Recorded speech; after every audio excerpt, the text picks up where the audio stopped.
All right, guys, it is the last day. Can you believe it? It's crazy. Last day. It's always fun to think back to what you guys you missed the pre lecture board next year. Yeah, I didn't used to do this honestly. I didn't the first time I did the pre lecture board. It was I think I had taught for a couple terms online, and then I was like, actually, I kind of want to know what you guys are up to. It's kind of a nice way to see get a pulse of the class, right? So. But there's hopefully you guys have had a good enough term. I know it's been I don't know the world is kind of weird, right? But we've started to slowly get back to half normal, and then mass started coming back on, which is fair enough. But it's kind of like we still might have a ways to go, but it's nice to have some moments of normalcy, whether it was block party, spring splash, checking out new restaurants, having that kind of college experience. One way or the other. And even though we were online here, I felt like we've had a lot of good days, a lot of good connections made, and hopefully you guys felt the same way. So today we have a big day, actually, big day to end the term. It's a fun last class for me. The I'll probably use all of the time for that matter. I'll talk about the final at the end for sure. Don't worry about that. And just give you guys a preview of that. But I'm going to have a review tomorrow, sometime in the afternoon after the last discussion section. I'll give you guys more information on that. And then I think it was asked, yeah, Daniel, you asked on the chat whether that would be reviewed, and I definitely will review that, or will be recorded. Will the review be recorded? And I will definitely be recording that review. So I think there's value to being there live, and I wish we could have found a time during the midterm to do that, but we will with the final here. And if you can make it, I think it is valuable. If not, it's certainly going to always be recorded though. So, all right. So what's up ahead? Make sure you get that lecture quiz in. That's going to be on released today, then due on the day or the time of the final, which is next Friday, June 10th, from 11:30 to 2:30. And yes, Cortana, everything's going to be open book, open note, just not open friend, just like I asked for the midterm. So anything that went on during the midterm, like that's I want the midterm and the final to feel exactly the same. Okay. All right. So let's get the tough stuff out of the way here. So what we're going to see over the next couple minutes here is we're going to see kind of an increase in complexity of just our macroeconomic analysis, and then we're going to be rewarded. I promise we'll be rewarded. It's going to be on top hat, right? Everything's on top hat. So that's what the exam and whatnot will be on, just like the midterm. So just like the quizzes, just it'll all feel the same. There's no changes at this point. So. But what we're going to have here is we're going to have a bit of a, like I said, an increase in complexity early here in our day, and then what's going to happen is that things are going to get a lot smoother right after that. So just bear with me, right? And as we kind of get a better handle on all of this that's going on in our model, we're going to find a lot of again a lot of rewards at the end, and let's jump into it. Right. So if we think about what we've done in this entire class, it really can be summed up with this slide right here. So what I've told you, and I ended the class last time with this, is that we've got a money supply of 1 trillion. We've got an interest rate of 5%. We've got a price level of 100, and Y is equal to Y bar at 10,000. If we are truly in an equilibrium, and in this case, a full employment equilibrium where Y is equal to Y bar, we've got our money demand curve that's determined partially by the price level, P1 equal to 100, and I can make this a little bit bigger here. Let's do that, right? So there's our money demand curve. That intersects our money supply curve, which is determined by the Fed at 1 trillion at 5% interest rate. That 5% interest rate gives us this aggregate expenditure curve that intersects our equilibrium line at Y equal to 10,000, or in this case, Y bar equal to 10,000. So notice here, I'm just talking this out. If you can talk out every single line that you see here and talk about the process of really we're just going clockwise from here down to here, back up to here, because we're going to move from Y bar here to Y bar here and prices back up to here. But if you can talk that out, that alone is a great study tool. Okay, so we've got Y bar equal to 10,000 means that Y equals AE at this point. That's part of our aggregate demand curve because at a price level of 100, we've got Y bar equal to 10,000, but also we're in equilibrium because firms are willing to produce 10,000 units when the price level is 100. That price level of 100 gives us this money demand curve of MD1 because we got the price level here. We just start that over again, right? So there's no pressure, there's no movement, there's no incentive for anybody to change their behavior when we're in this setting right here. Okay, so then, right, we've got ourselves in a full equilibrium. But then I want to ask you a question, and you can see the question on there, and I'm going to ask you this right away here on Top Hat here. There could be a lot of Top Hat questions today to kind of get to what we want to get to, right? But there's a housing market crash. We've seen this before. We need to ask ourselves, how will this influence our model, right? How will this influence our model in particular? What's going to happen to our overall level of prices and our overall level of Y? Okay, so kind of walk through this, talk through this, and let's see how we're feeling about all of this happening on this this housing market crash happening on this big set of graphs here. So give it a try. We'll come back in a minute or so.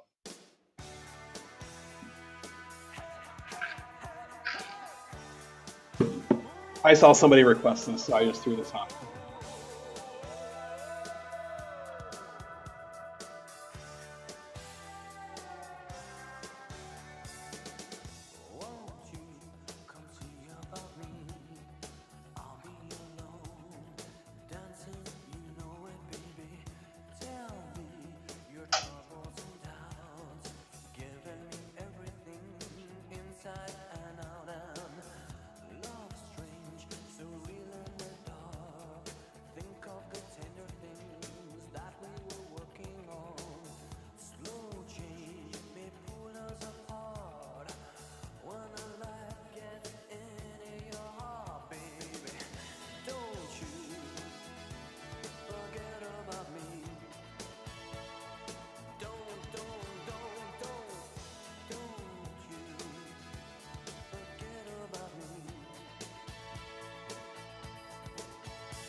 All right, so going to add some time here as we talk about this, right? So how do we approach a question like this with all this information we have on the screen? Well, the first thing we want to do is isolate what the first direct effect of that housing crash is, which is going to be a reduction in wealth and also a shock to the housing market as well, right? Which is captured by planned investment spending. So again, let me open this back up here. So those of you who are still answering are going to continue to answer. Right, so I don't know why I only give you 30 seconds. Let's add more. Right, so when we have this housing crash, we have this reduction in wealth. This means if we take this in steps, we have a decrease in autonomous consumption and a decrease in planned investment spending, or a decrease in aggregate expenditures.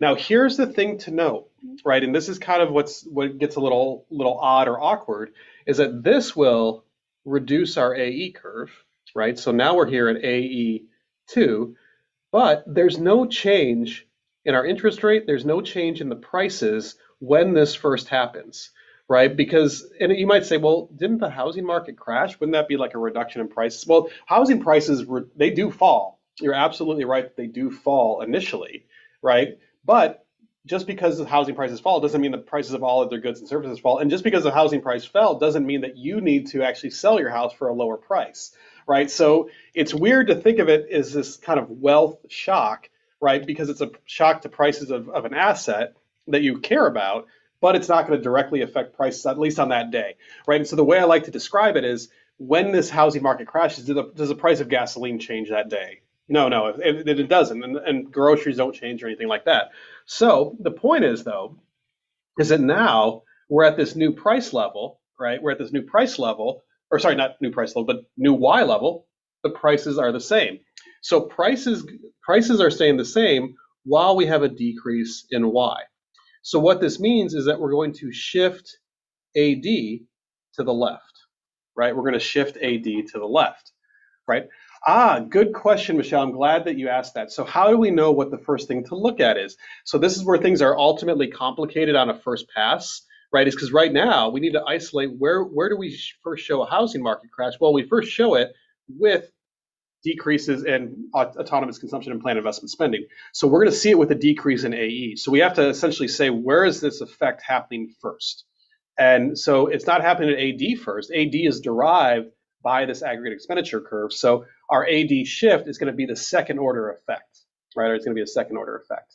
So if we were to just say, all right, well now, right, and I'm going to just do this in kind of a loose way, we're going to move AD bar to AD2. So we're going to shift AD to the left, and now we're going to be here at Z2. So at Z2, what's happened to overall prices? Well, now we've got that reduction in AE leading to a reduction in AD. Now we're going to see prices start to fall, right? So now we see this decrease in Y and a decrease in prices overall, not just of houses. So when we look at what that essentially the outcome is, right? We can say, well, what happens to prices? What happens to output? Looks like they both go down. So it actually, this is where things are starting to get tough, right? And so I expected this. This is don't pat yourself on the back if you said prices and output fall, but if you didn't, don't be flustered. You're going to see how we're going to simplify this in about 2 questions, right? About 2 questions. Okay.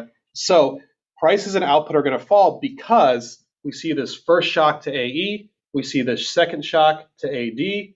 That's going to reduce prices. That's going to reduce output. Okay. So, right, things are looking kind of ugly right now, right? Kind of ugly on the screen, and they're going to stay ugly for one more second because, and again, stick with me on this.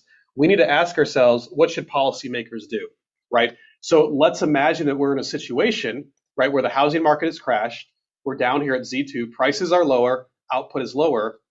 How should the Fed respond, right? What is the Fed response? Okay, so now we're putting on our policymaker cap and saying, all right, we're not at P1 anymore. We're not at Y bar. We don't have stable prices. We don't have full employment.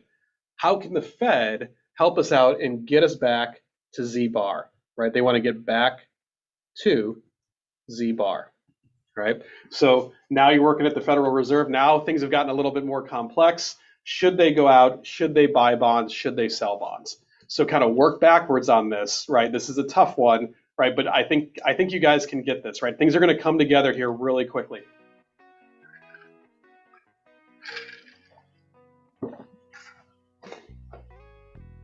Day after day, I'm more confused. Yet I look for the light through the pouring rain. You know that's a game that I hate to lose.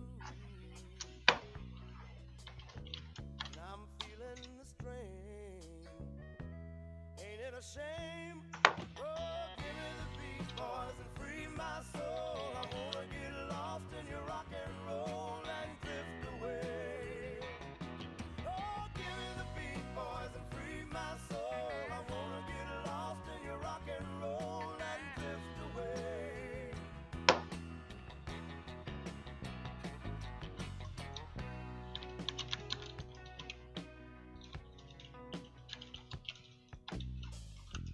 Beginning to think that I'm wasting time.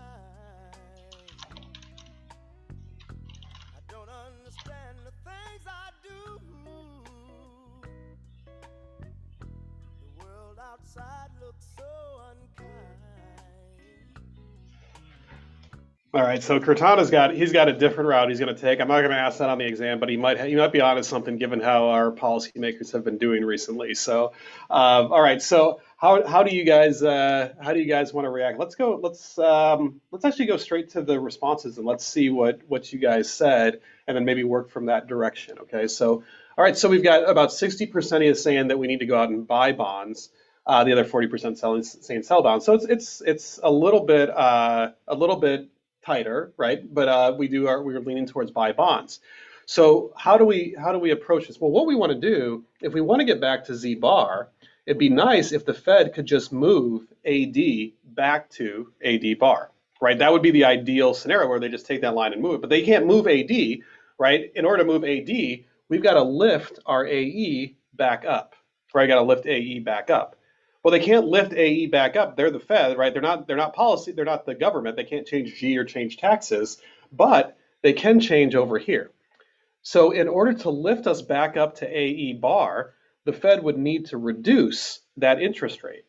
How do they reduce that interest rate? Well, they need to go out and they need to increase that money supply.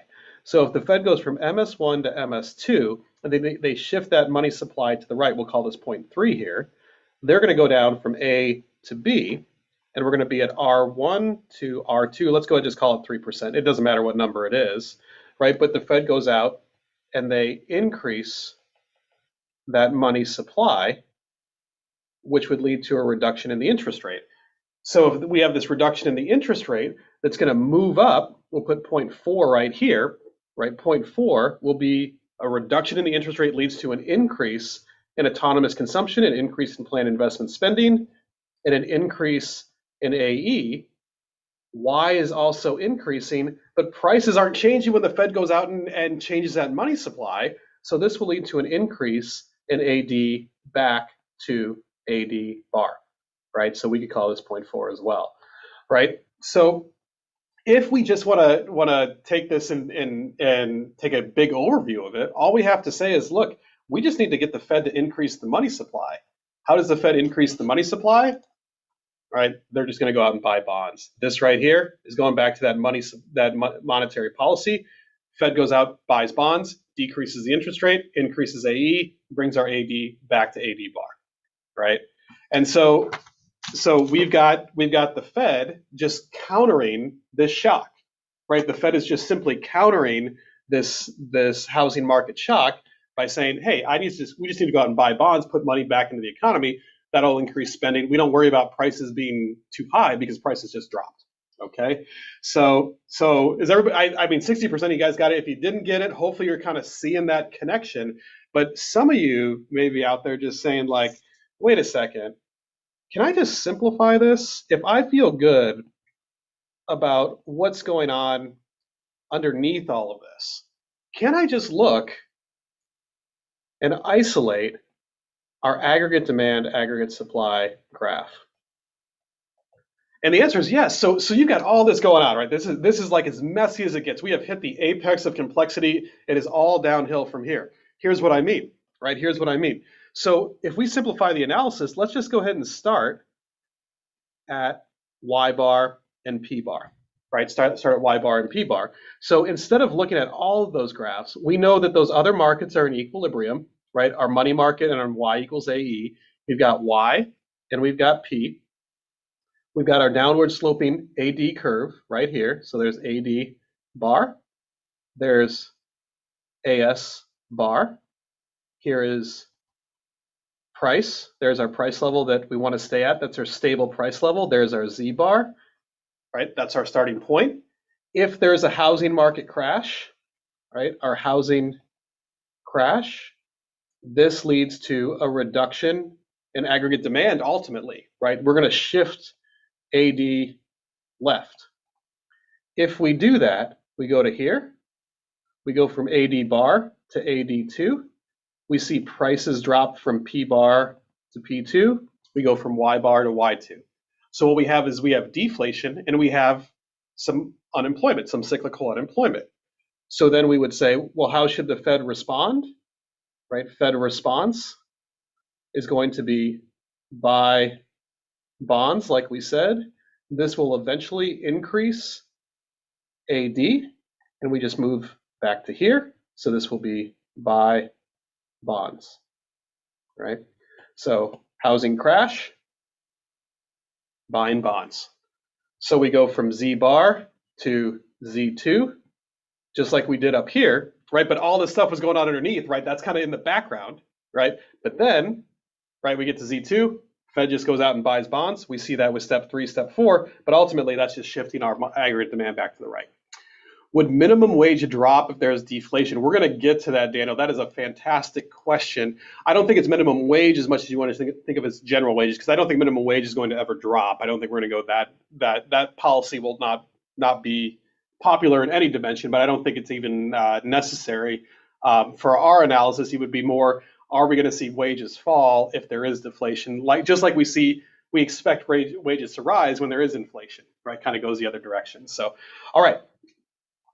So hopefully everybody's feeling good about this, right? Everybody's feeling good about this, right? So instead of having all of this stuff in the background, you should know this stuff, right? You should feel good about this stuff, but know as we start to talk about policy, we don't want to give our boss all of this.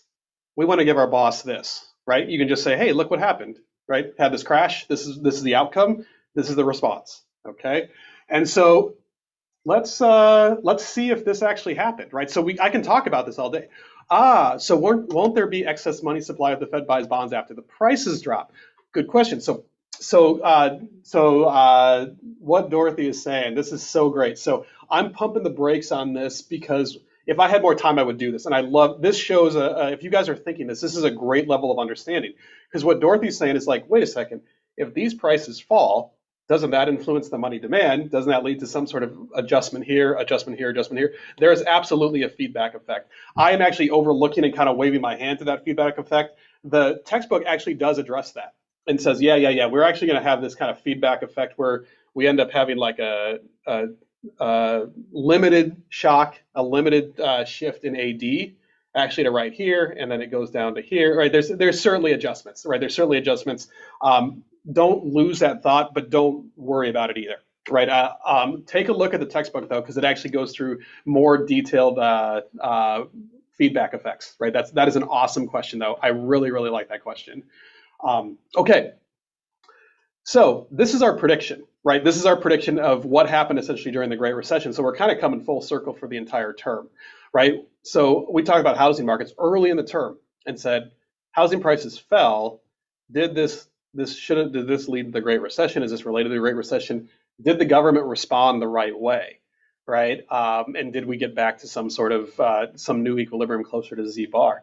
Right. The thing that we could also note here is that this Fed response of buying bonds is no different than if I asked you about fiscal policy. Fiscal policy would say, hey, why don't we increase G or decrease T? The reason I haven't asked about that though is that has a increase in the deficit. Right. So again, kind of putting everything together, right? If I said, hey, we're going to use fiscal policy to get us back to Z bar, that's fine. But also there's that cost of an increase in the deficit. So if we just look at the Fed and say they just go out and buy bonds, it doesn't have that secondary cost, right? Or that extension of a cost on the deficit or debt. Okay. But let's see if we can evaluate whether the government responded properly to the housing market crash, right? So the first thing we can do, we've seen this before. This is the housing market index. So kind of you think of it as the average price of a home in 2000 was $100,000, went up to 200,000 in 2006, 2007, crashed back down to 140, stayed there for a while, right, and then started to recover. And as we know, it's actually really recovered more recently. Okay, what happened to GDP and CPI? Right, so we've got in red here. This is our GDP. We see this going down. Right, this red right here, this red line is reflective of Y bar going to Y2. What happened to prices? That's in blue right here. We see a little bit of a peak here, right? That's essentially like the housing prices really bubbling up and then crashing down along with all other goods and services, right? So we see a reduction in things like gasoline and whatnot over time, right? And that's going to be us going from P bar to P2, right? From CPI of 210 to 200, and then we start to climb back up.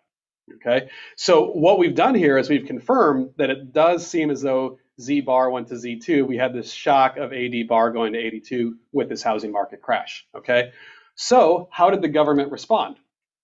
Well, right here, the highlighted area is when this Great Recession started. So what you see in blue here is you see this increase in this kind of literally a bubbling, right? A bubbling of real government consumption or expenditures. So G. Blue is this G, right? G is going up and kind of going up and up and up, right, during this recovery period, right? And it starts to level back off. What happened to tax revenue? This was going up quite a bit and then definitely leveled off, right, once we hit 2009, right? So this is kind of like an increase in G and a decrease in T, right? They responded. That is how we would expect them to respond. That is how the government responded. What about the Federal Reserve? Well, we can look at both the federal funds rate, right? So that would be R. What happened to R and what happened to the money supply? Well, exactly what we predicted. We expected money supply to go up. That's what we see started in 2009.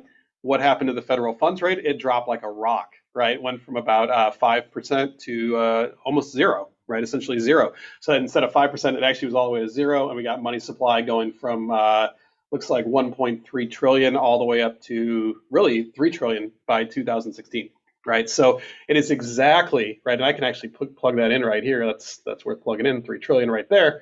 All right, so that's the response of the Fed. So they did exactly what we expected, right? They did exactly what we would have expected. So it's kind of neat that all of the work that we've done can actually be just condensed down into this nice supply and demand graph. right? So what you're hopefully seeing from this, right, is that we can give a nice clean, we'll say the I'll put a rule, right? Rule in quotations for policymakers is to counter AD shocks, right? So if aggregate demand goes down, policymakers should take actions to increase AD, right? It's almost like it kind of does, in that sense, it does feel quite simple, right? AD goes left, we just move it back as policymakers, right? So we can just push, we can move, we have some control, right? Policymakers have some control of AD, right? Some control of AD. So let's fast forward to today, right? What's going on today, and where are we, and why is and so it's a really interesting time in the world, and we'll keep bringing it up throughout the day, right? But let's assume right now that y is greater than y bar, right? That we're overextended in terms of output, right? And then at the same time, right, that's a little bit harder to see, but then let's also assume that prices are way above P bar. This is a lot easier to imagine, okay? So we've got this situation. How do we map this out? This is where, again, our aggregate demand, aggregate supply, all that work that we've done to get here is really going to pay off, because if I'm saying this is the situation in the world today, you can just tell me, oh, here's AD1, here's, oh, I should actually move this over to here. I think that makes, bear with me here. This, you guys probably don't need to change anything, actually. I just need to change this a little bit. I'm going to move this over here. There we go. Right, so there's AD1, there's AS1. This right here is, we'll call it P1, and we'll say, you know where we want to be is actually at P bar. And this right here is Y1, and we actually want to be at Y bar, okay? So if that's the situation that we're in today, and the Fed is meeting next week, right? So we're here at Z1, right? And we want to get to P bar and Y bar. We need to ask the Fed, hey, you guys are meeting next week. What should you guys do, right? What should you guys do, right? So this is as real time as it gets. So should they buy bonds, sell bonds, do nothing, or I think somebody's going to put D. I'm almost sure somebody's going to put D. Hello there, my old friend. Not so long ago, it was till the end. We played outside in the pouring rain. On our way up the road, we started over again. You're living our dreams, oh, you on top. My mind is aching, Lord, it won't stop. That's how it's happened, living life by the drop.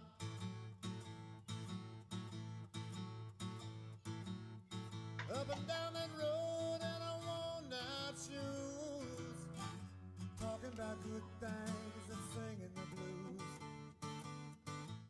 All right, so I'm going to keep this open while I talk about this. Let's see, let me make sure this opens back up for you guys. All right, so, okay, so we got the Fed meeting in less than 2 weeks. They're looking at prices rising. They're looking at potentially an overextended economy, right? And part of that is, we'll talk about the unemployment rate in just a second, or in a couple slides, right? But they're sitting there saying, we're here at Z1. Oh, that's a little too big, but we want to get down to P bar, and we want to get over to Y bar. So we can't change that aggregate supply curve, right? They can't move AS, but they can adjust AD to get us closer to this P bar and Y bar. So how would they do that? Well, all they've got to do is move this thing to the left, right? We'll call it AD2, right? So we can move AD left, and we can get to Z bar, right? Get to Z bar. Okay, so how would they do that? How does the Fed shift AD to the left? Well, the exact opposite of what they did just above, right? So above, it made sense for them to go out and buy bonds, right? Move that aggregate demand curve to the right. Here, right, how many people are going to make it through the first day at the Fed? Probably more people than work there now. All right, you guys got to feel good about this, right? You guys got to feel really good about this because this is the right answer, right? This is the right answer. So if we go out and we sell bonds, right? If we go out and sell bonds, that's going to move or shift AD left, right? And so when you go to say news outlets or news clips and you say, oh, geez, it seems like the Fed is like there's all this talk about bonds and selling bonds and whatnot. Where is that coming from? It's absolutely coming from this, right? It's absolutely coming from this because if we're in this situation, it becomes really, really simple because we're saying, hey, the economy's overextended, prices are high, let's just go out and sell those bonds, okay? Now, I'm going to put a question mark here for today because we actually are going to take this a little bit further as we move on to different types of shocks, right? But with seeing this high, it's funny because this is exactly how I had hoped the day would go. And not in the sense that I wanted people to get a lot of things wrong at the start. I just kind of expected there to be a lot of struggles early. But then as you start to work through these problems, it's like, oh, wait, I think things are clicking, right? I think things are clicking, right? So, all right. So when we look again at what I just wrote up here, right, now you can kind of look back at this and say the rule for policymakers is to just counter these AD shocks, okay? So if you see AD go one direction, policymakers move it the other direction, okay?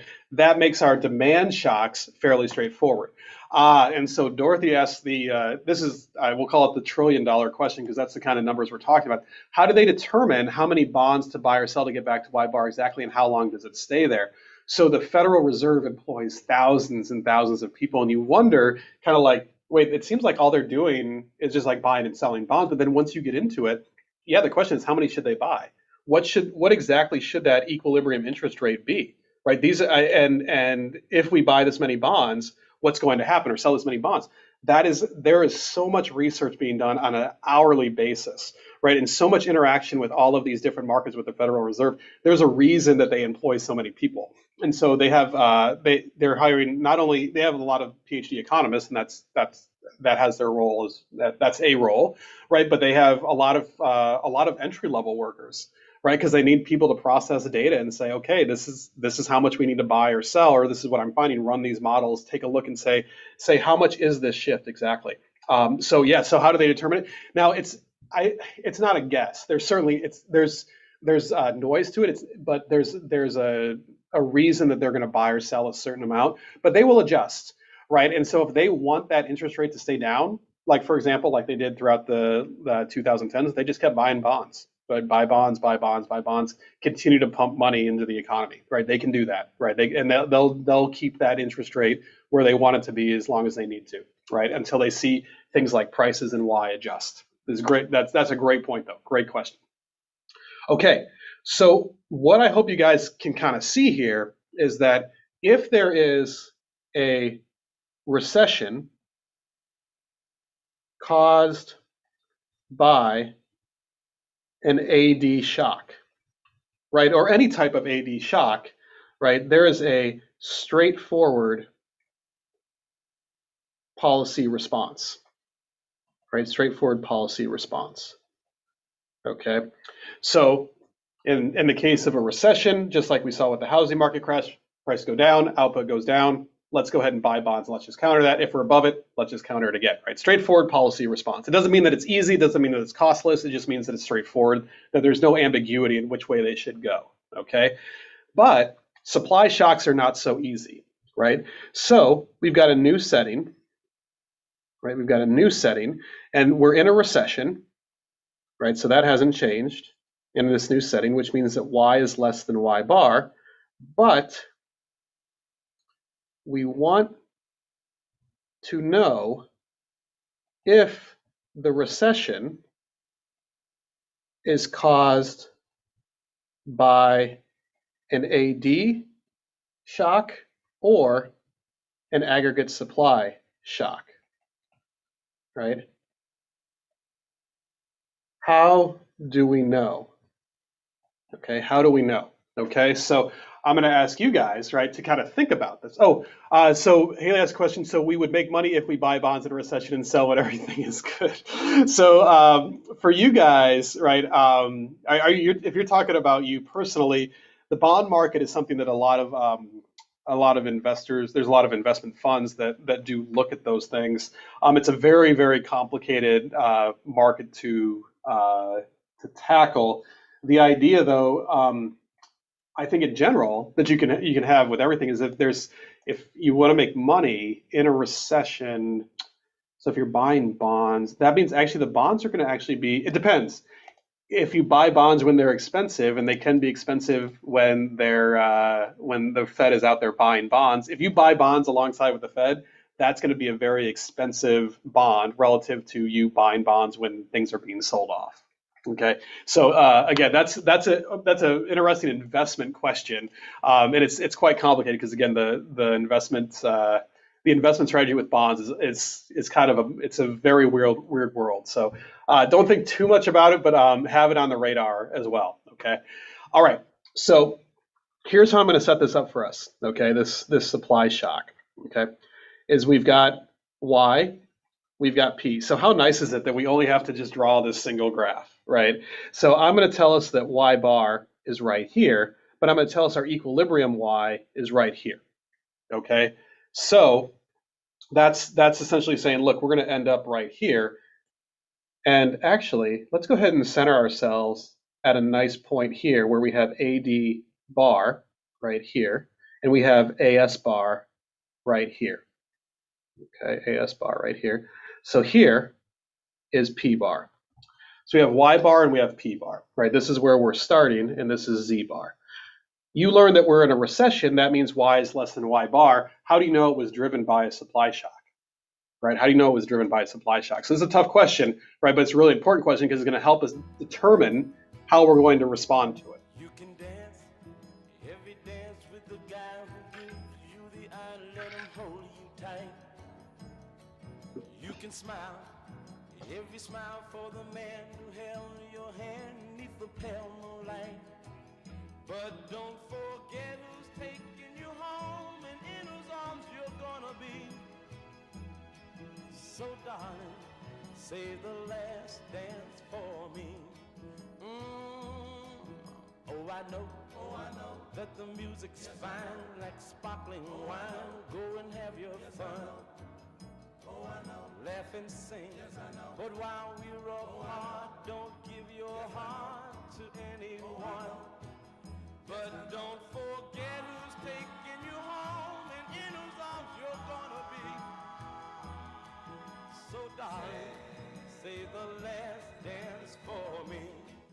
All right. So I'll keep this open as I'm describing this, but hopefully this kind of gave you a clue right here, right? So we've got Y right here. This is where we're going to end up, right? Let me open that back up.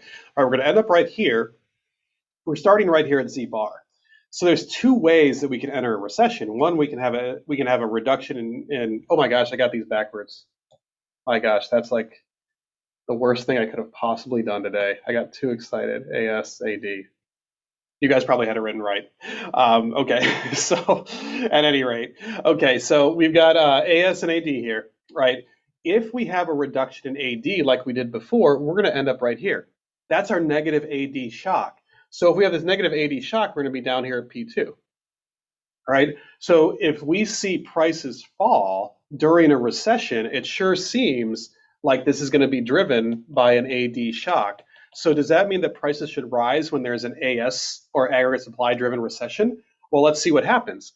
If AS shifts left, right? If AS shifts left, well, now we go from Z bar to Z2.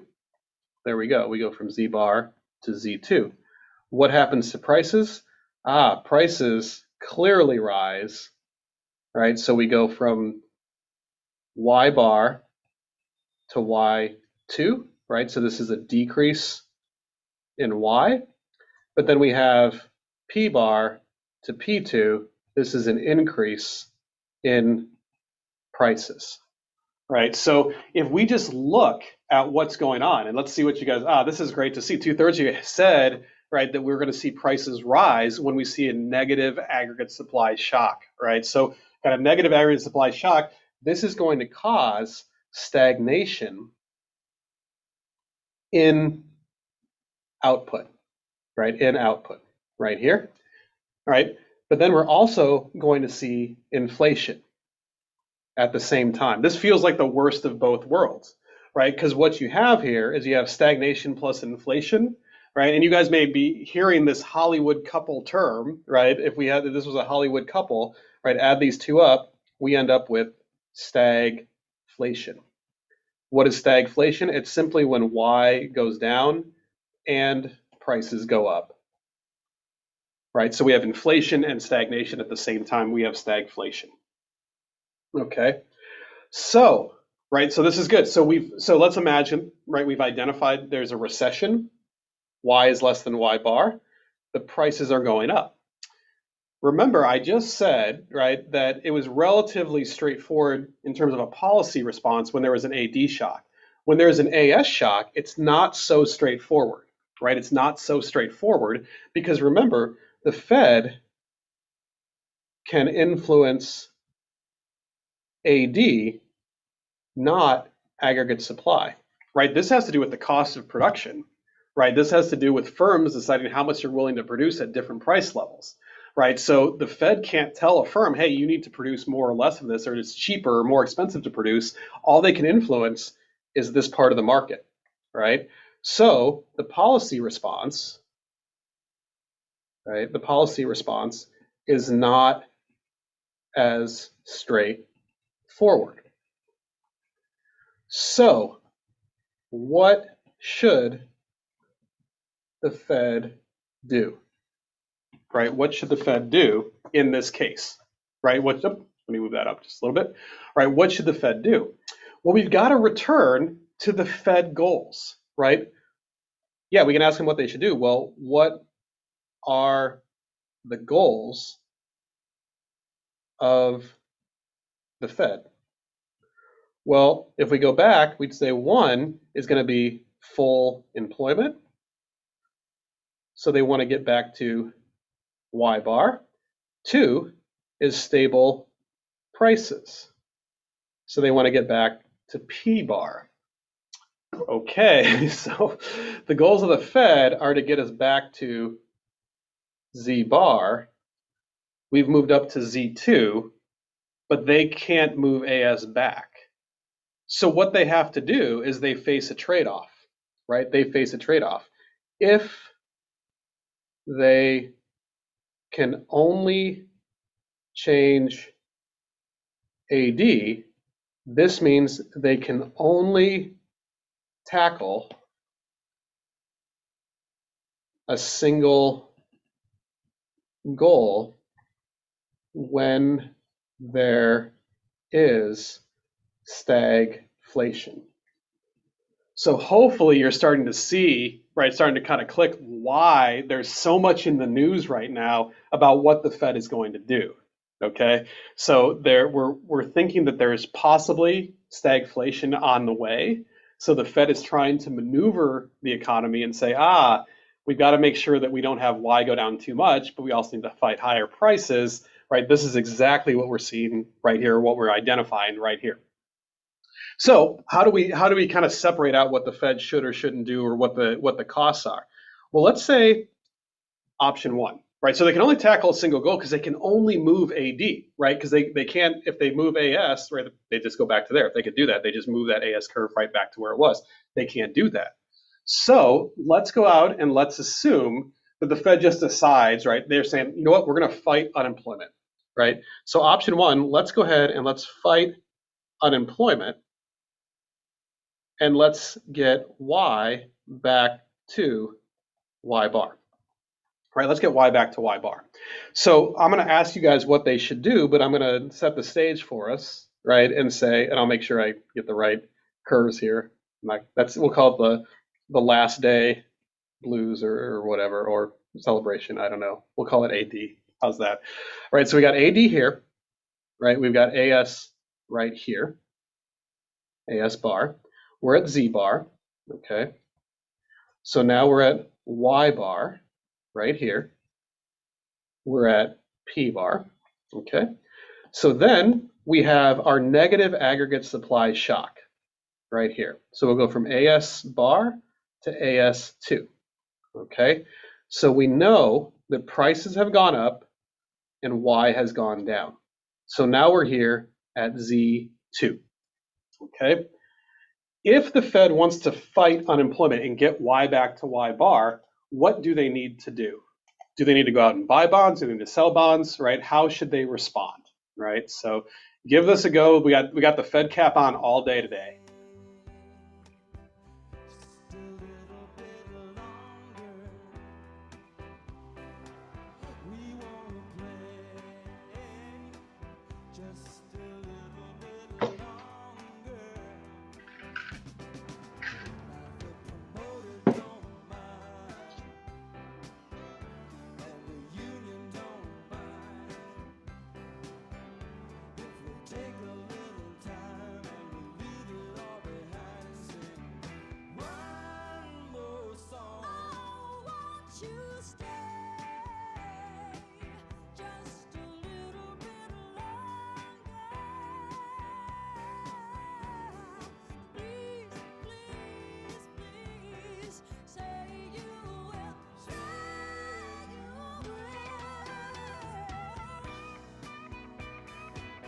All right, I'm going to again open this back up because I know this is there's a lot going on in the background here, right? So all those things in the money market are happening still. That didn't go away, right? But it's nice again that we can just isolate aggregate demand, aggregate supply here.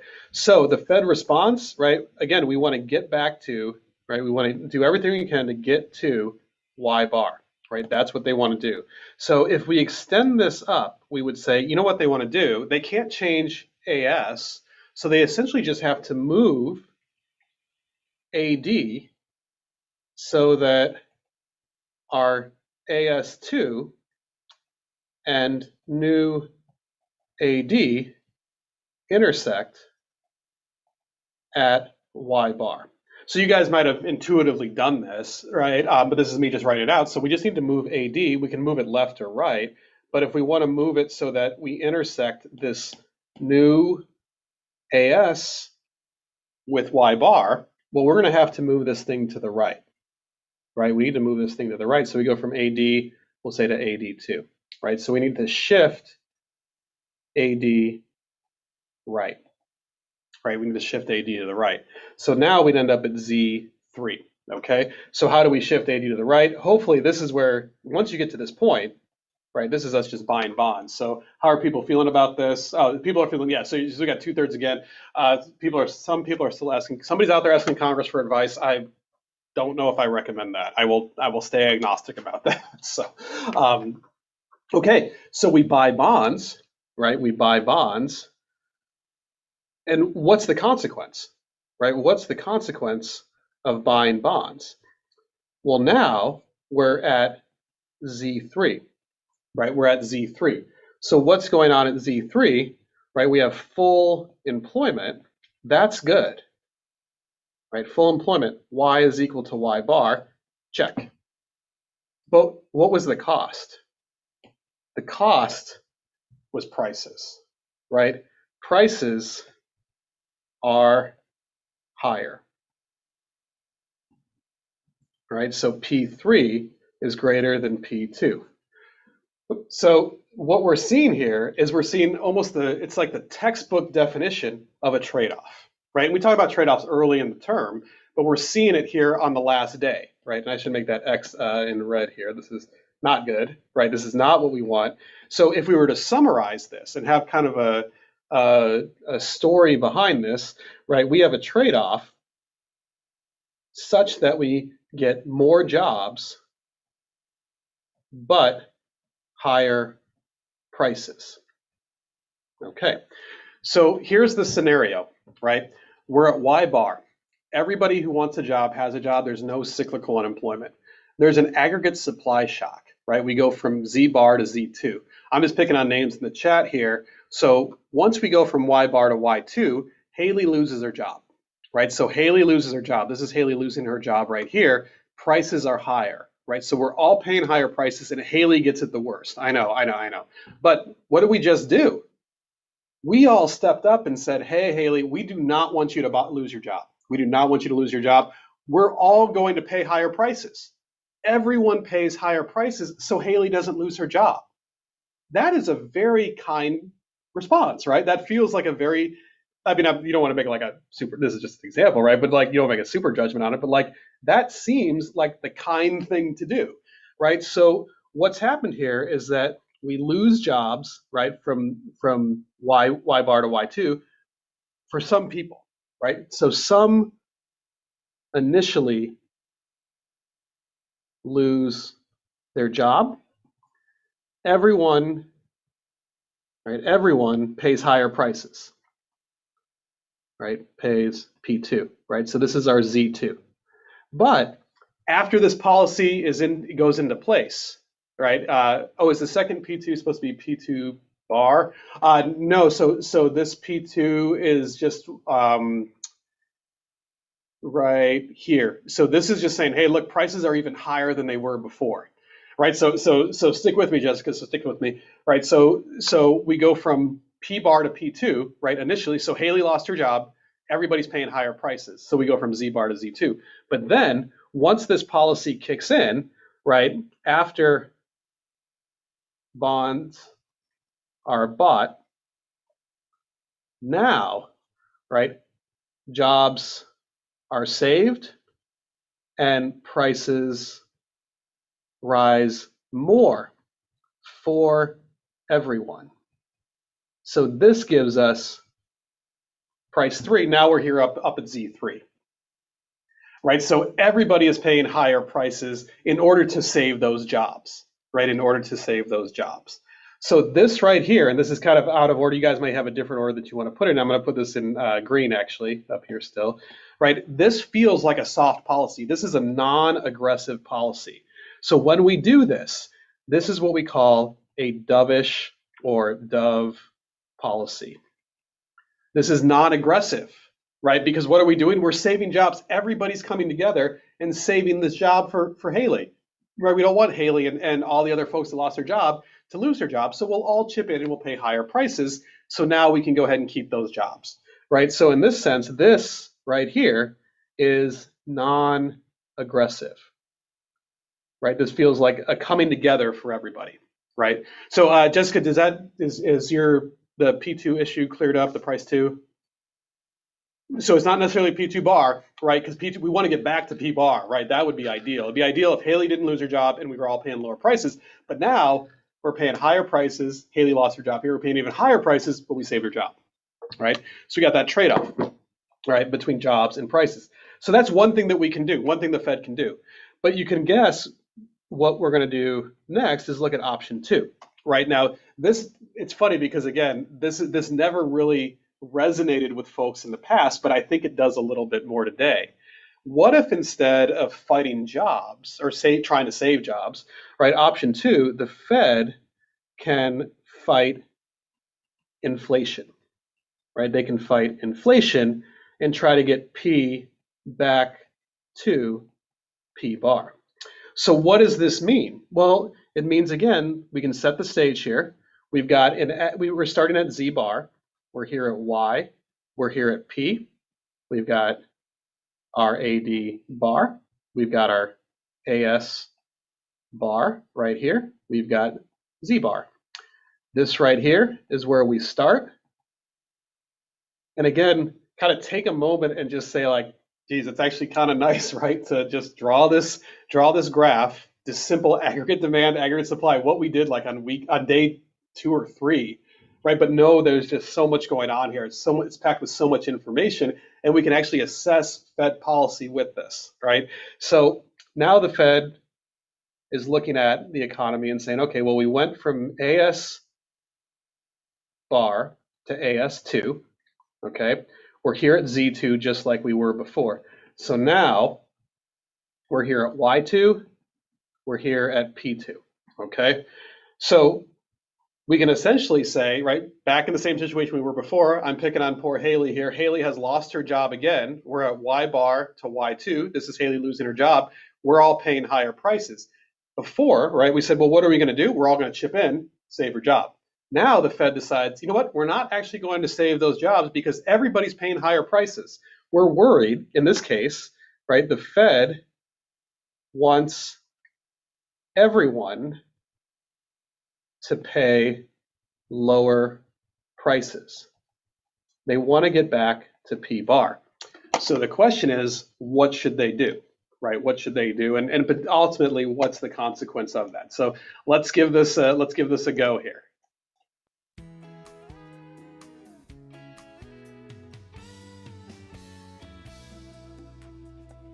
Let's leave town on a permanent vacation. Lock up the house, pack up the station wagon, make paradise our final destination. As long as we're out of here, there ain't no time like the present, they say. Let's cruise all the way down A1A. Put the top down and catch a few rays. Baby, we'll be out of here. Anywhere you want to go, as long as it's sunny weather. Let the time fly by, I don't mind, as long as we're together. South of the border, there's a place I know where James Taylor sang about. All right, so got the opposite situation here, right? So the Fed has decided that P2 is really troubling for everybody, right? Everybody's paying higher prices. They want to lower that, right? Haley's lost her job, right? Haley's lost her job, and now, and so let me ask this. Okay, so Haley is her question now that she's lost her job. Actually, she's like, can we do something, help everybody and help me at the same time that I lost my job? You're going to see exactly that in about 2 slides. It's actually going to be really, I'm really glad you're asking the most leading question I could have hoped for. That is so great.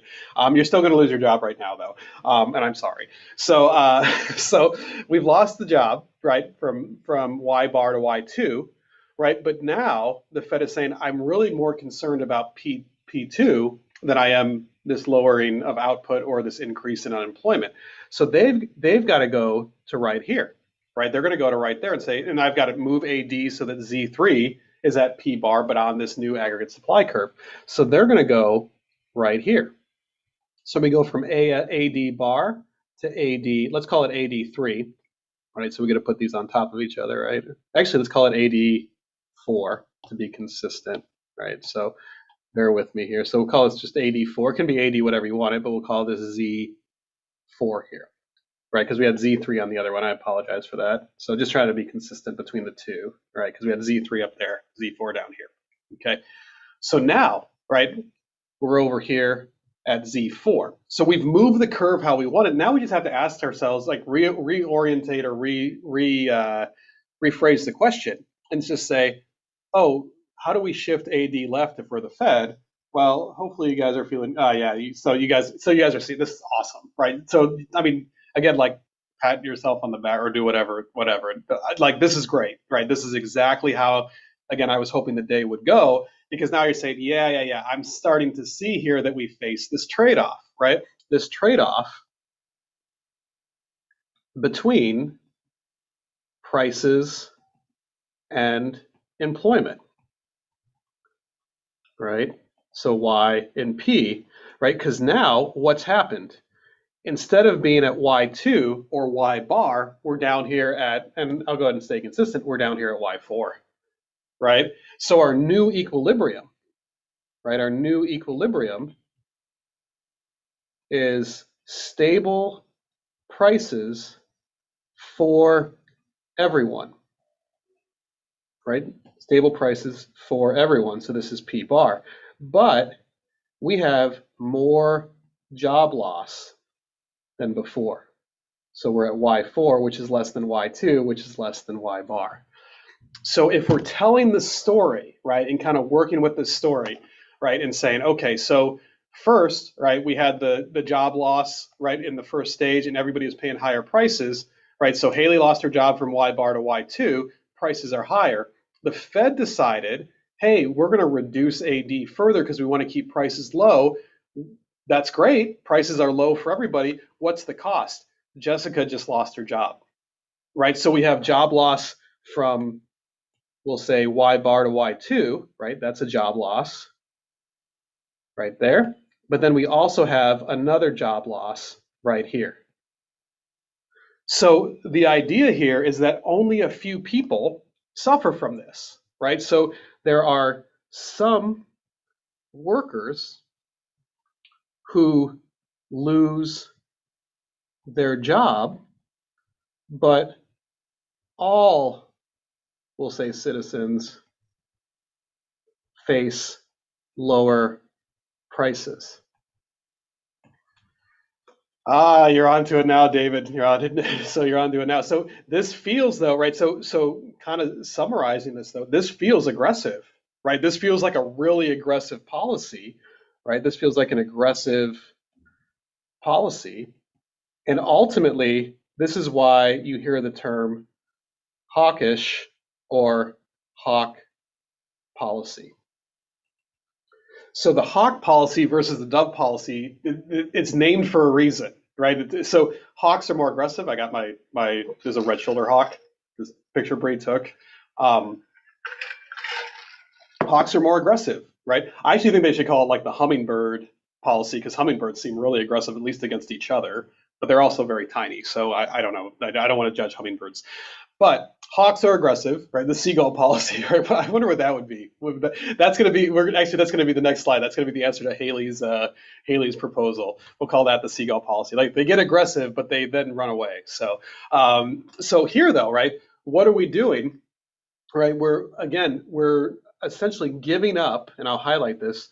We're giving up jobs, but people face lower prices, right? So kind of the question is which choice is better? You can't have both. You can't satisfy, and that's the summary here. We cannot, we'll say, achieve both P bar and Y bar after a negative AS shock, right? And by cannot, I mean policymakers, right? Policymakers cannot get our AS back to where it was before. Sorry about that, right? Because policymakers, they can move AD, but they can't move AS. Now, a lot of you guys throughout the tournament have been saying, like, can we just like let things go, just let it be? Like that was kind of always a potential answer. Here's a do nothing. One of the things that's beneficial about doing nothing, and you guys will see this when you go on to 105A and 105B, is that doing nothing actually will allow aggregate supply to adjust naturally back to Z bar.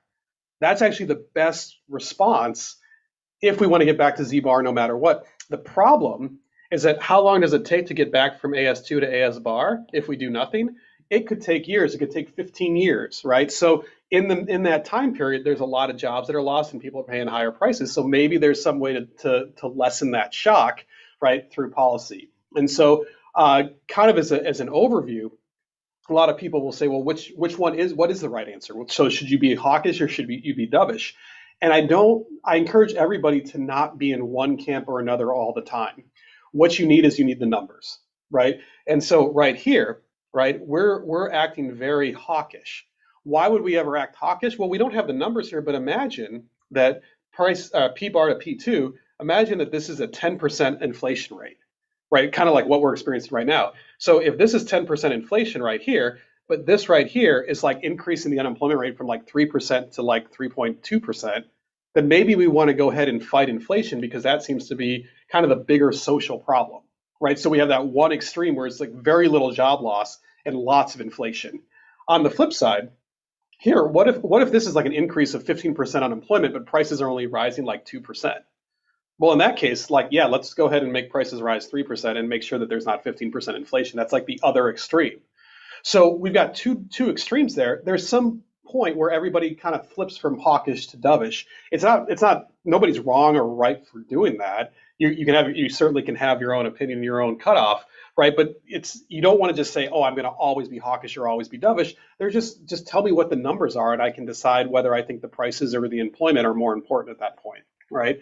And so, and again, everybody can have their own answer, own opinion. But that's what's kind of nice about it is that if you take it back to that and just say, look, it's just about the size of the trade-offs, and then we can just debate those sizes, right? You don't get into this kind of like political banter that everybody gets angry about. So, okay.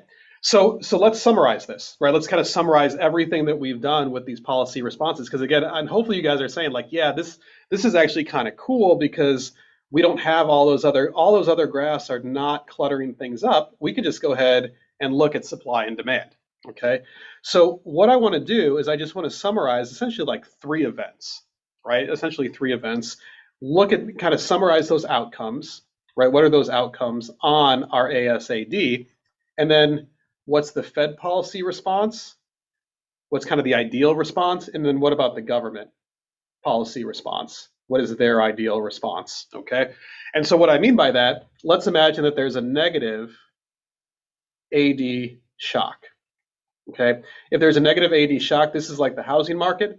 Prices go down, output goes down. What was the best response of the Fed, or kind of the straightforward response? Let's increase the money supply. Let's eventually increase aggregate demand. Let's go out and let's buy bonds.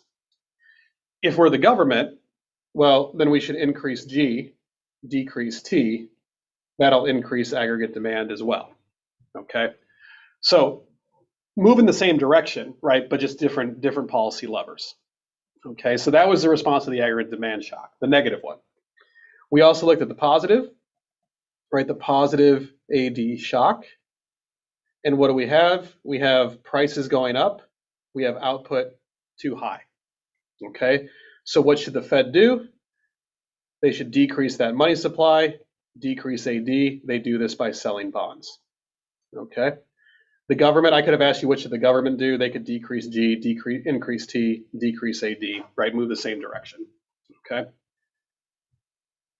And then the last thing we just talked about, right, is a negative AS shock, right? What does this do? This has got that increase in price combined with the reduction in Y. So here, right, we've got two responses by the Fed. The first one is the dovish response, right? And so again, think of the dovish response as saving that job that was lost, right? So I think poor Haley, you're going to remember this forever, right? You're going to say, yeah, my job was lost, but then everybody came and saved me. Everybody was being kind, and I guess doves seem kind of annoying, but you know they're softer than hawks, right? But what did we do here? We increased the money supply, that increased aggregate demand. But then what was the consequence of that? We had prices going way up, right? Big increase in price, but Y was equal to Y bar. We got to that full employment level of output. The government could have done the same thing by increasing G or decreasing T, right? That would have lifted up aggregate demand as well. If we're going to be hawkish, right, this means that Jessica is going to also lose her job, right? So how does that play out? Well, we have a decrease in the money supply. That's going to decrease aggregate demand. Prices will get back to that stable level, right? So gas will go down to $3 a gallon or $4 a gallon like it was a couple months ago, but Y will be less than Y bar, right? So now there's more job loss, right? So, and actually I could go ahead and put two arrows down on that. That might be better. Y goes way down, right? The government could do this as well by decreasing that aggregate demand curve like they did in response to a positive AD shock, right? So just lowering AD or shifting AD to the left, okay? So this is kind of the summary of the policy responses, right? And again, we can just go back to our ASAD curves. Now, I want to address what Haley asked about it was a while ago, but I 10 minutes ago, but I want to make sure that I address it because she said, is it possible for the Fed to do option one, like be dovish, and then option two and reverse after they see some sort of improvement? So let's take care of the employment situation and then tackle prices, or vice versa, right? And so the last time we saw price rises like this was back in the 1970s. So before I was born, before a lot of you, I'm sure most of you guys, if not all of you guys, were born. And so back then, what you're looking at here is there was long gasoline lines. There was a gasoline shortage that led to this increase in prices overall. So what should the Fed have done? Well, if they increase the money supply, note here that this will reduce the interest rate. If they're hawkish, they'll increase the interest rate. Okay, so that's kind of going on underneath the scenes, right? So you guys have that money market in the back of your mind.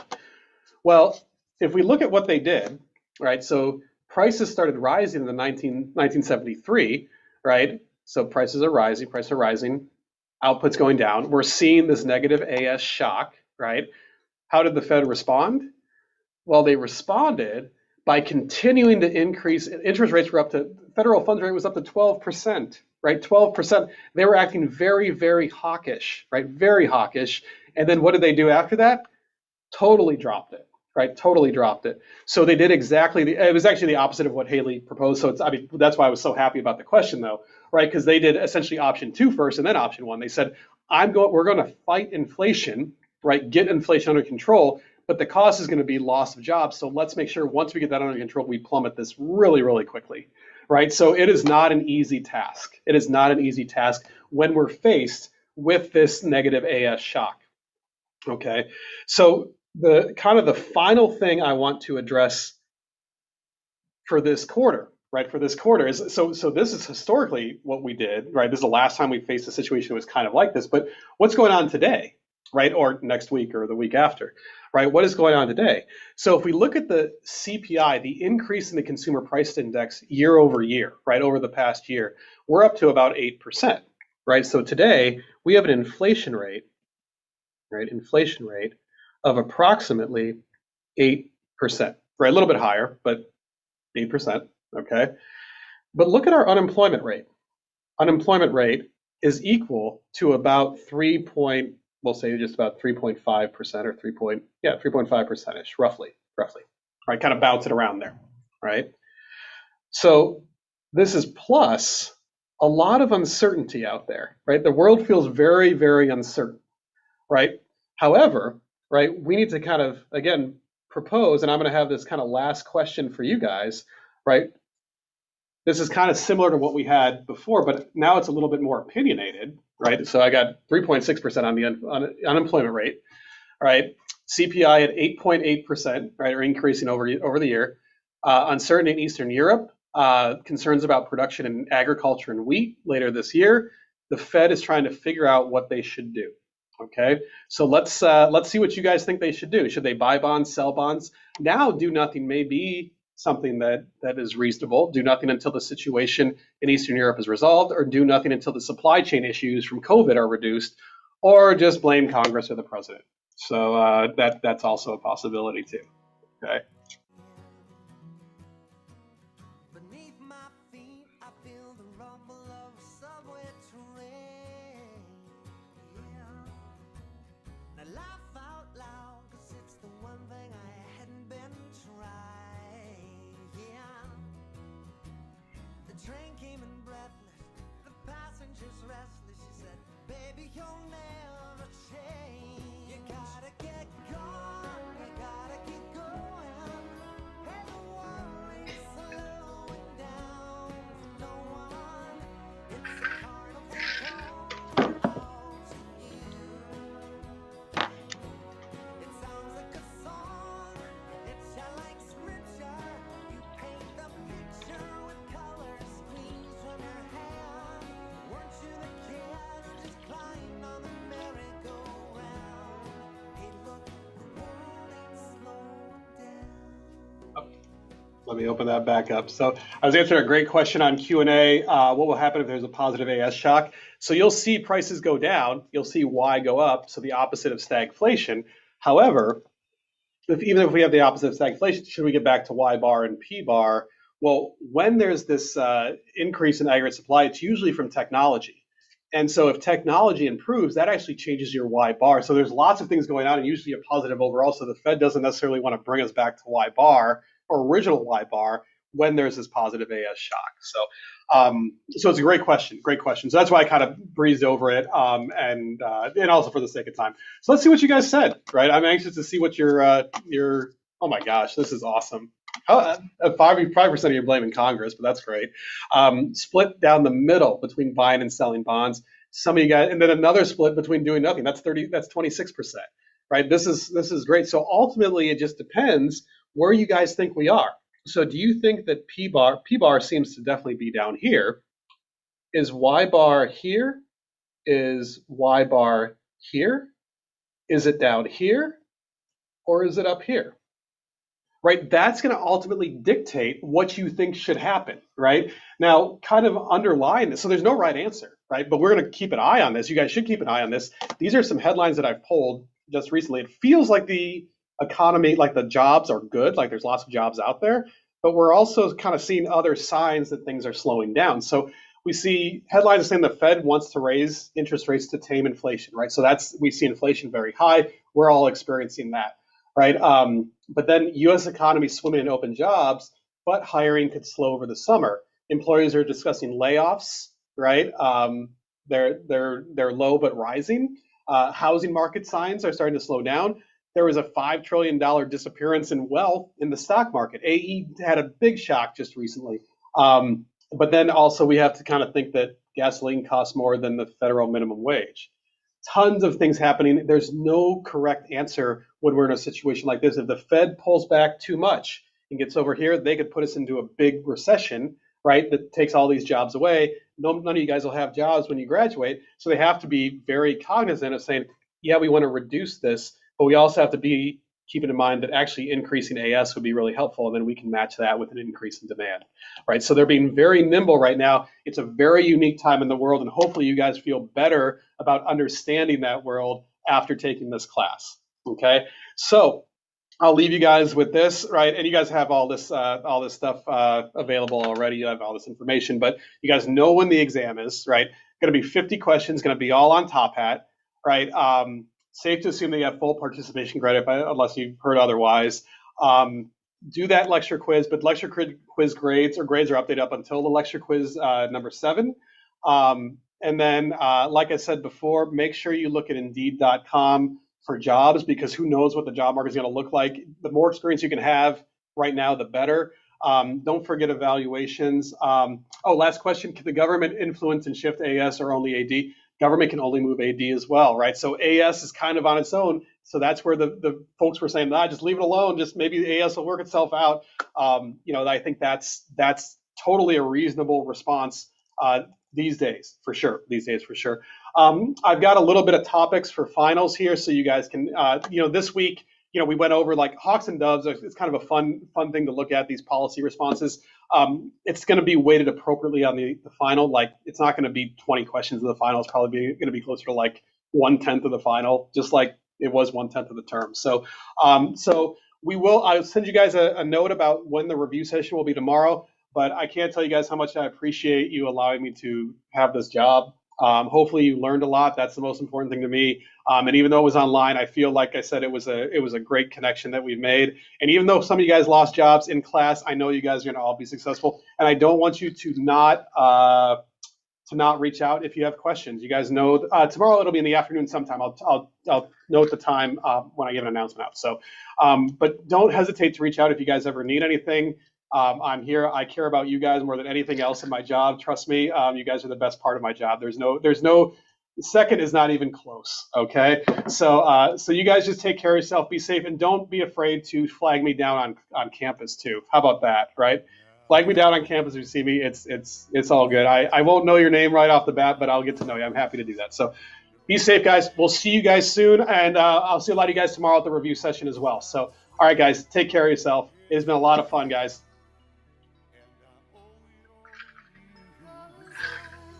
Thanks, guys.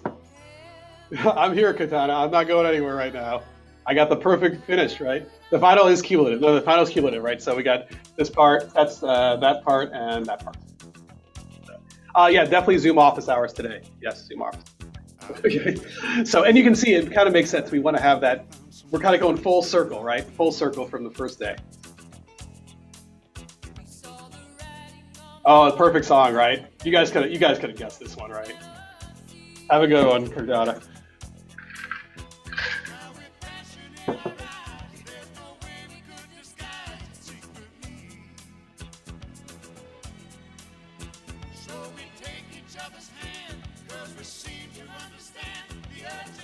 Oh, yes. Review session definitely recorded.